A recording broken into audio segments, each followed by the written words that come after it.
So I've noticed that San Zhan has started to become quite popular in the traditional Chinese martial arts world. I see it referenced more and more online. And there's many different variations you see in different levels of understanding. So what I wanted to do today is just to look at the internal processes of San Zhan.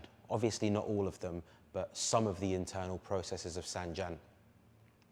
Now, San Zhan, for those of you who don't know, is the mother form that you'll find in the Fujian systems of Kung Fu, so the five ancestor fist systems of Kung Fu that came out of the Fujian province. And the San Zhan, it's a number of different forms, but it's a process of transformation that takes you through the San Zhan, the three wars, the three battles, the transformation of the body, the lines of the body, the Jin Lu, as they're called, the transformation of the mind and the Qi, so being able to integrate the mind and the Qi so they work together in harmony. And then later on, the last battle is with consciousness of Xin or Shen, which allows us to go beyond the physical and martial application. This is more about cultivation and spiritual development. So today I'll look at a little bit of the internal processes, the Neigong of the San Zhan form, and I'll use the opening of the San Zhan form to try to explain what you should be doing. So the first thing that we need to understand is we need to be able to get to a level for the Neigong to work. We need to get to a level where we can connect the palms, the hands, with the insides, yeah? With the lower dantian, with the abdomen area, with the cavities in the body. Because we're going to use the hands initially to create the correct lines out into the hands.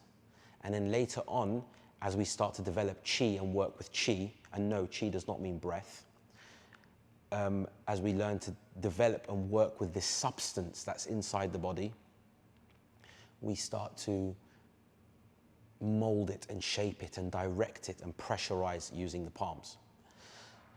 So I'll use the opening of our San Zhan form, and it's the opening of all of our forms, because as all the forms are derivations and expansions on the important San Zhan form.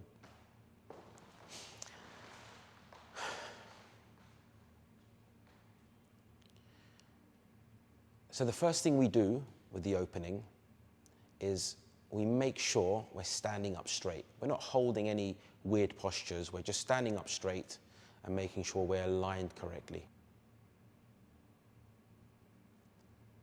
We're releasing habitual tension in the body, so we're not up here, we're relaxed down.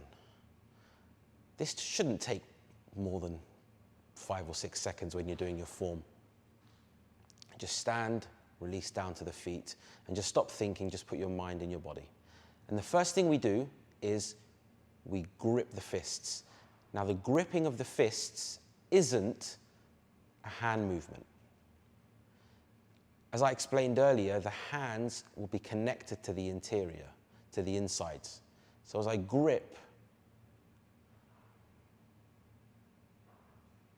there's a line all the way through down into my abdomen area, the front and the back. Bang. Now from here, if we're talking in terms of Qi, and not everyone will feel this, but it doesn't matter, I'm gripping, and the Qi is sealing, the dantian is being grabbed. And you might see that. And I'll come up, I'll come out, make sure I turn my toes in to seal the bottom, and then I sit. Now, as I'm sitting, I'm not bending my knees, I'm sitting into my kwa, and I'm lowering my pelvis. My feet should not be out here. My feet should be pointing forward, so the middle of the feet are pointing forwards.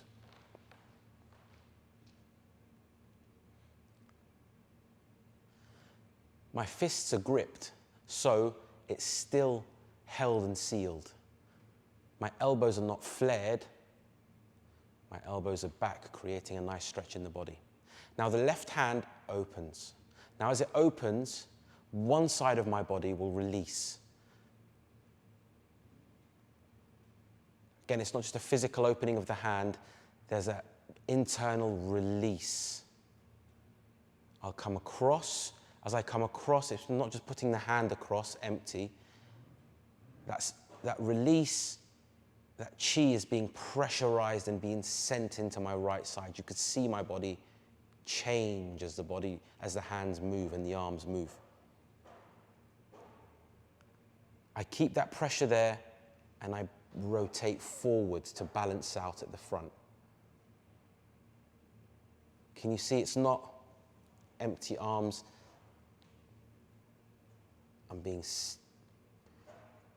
My mind is inside and I'm pressurizing. Now this pressure down here, and by pressure I'm not clenching my abs, nothing to do with the abs. I want to increase it. So the first thing I do is I release, allowing that to open up and free, and then I use the elbows and the hands to pressure and send that chi down into my lower dantian, even more into my quad and into my legs. And I rotate up. As I rotate up, what I'll feel is I'll feel that chi come up. So there's a huge pressure down, but there's something that comes back up the spine. And that gives me that balance of down and up. And just to create more balance, because I've sunk and pressurized quite low, I open. And as you see, as I open, that power comes up to my crown. But I'm still pressuring. If I release the pressure, watch how my body changes. I'm not pressuring anymore. From here, I release. I compress down even more. And I just free that up to come up the spine. So now there's pressure down and there's lightness up. I grip, I send it more to the back, into the lumbar area, and then up into the shoulder blades. And then from here, I just allow that force, which my fists are clenched, so it's sealed, come straight forward. And as you can see, the body changes. It's not arms, it's body. From here, now I can let go and allow that to just permeate the body, flick up. And then here I want to pressure back down into the center, so I seat the wrists. Now some systems will do it this way. The way I teach it, that's not correct. Because what I want to do is I want the palms to go into this position, which we call half moon, because what that does is it sends the chi to the center like a funnel. Center and pressured.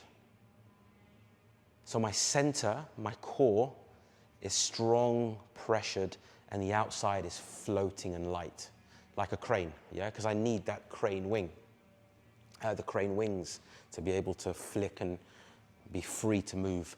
But the inside needs to be strong. I want this, which sends the chi to the center, making the outside empty. I don't know if that made much sense. I don't know if that's helpful, but I just wanted to help you understand how the movements are not just physical movements. They're movements that are pressurizing, releasing, opening, closing, sending chi forward, sending chi backwards, finding differentials in the body, in the outside, in the inside. And it becomes a really profound Neigong practice, yeah? And that's just the opening. And we go into the different San Zhan forms and do different things with the hands, the body. Then you're working all of this.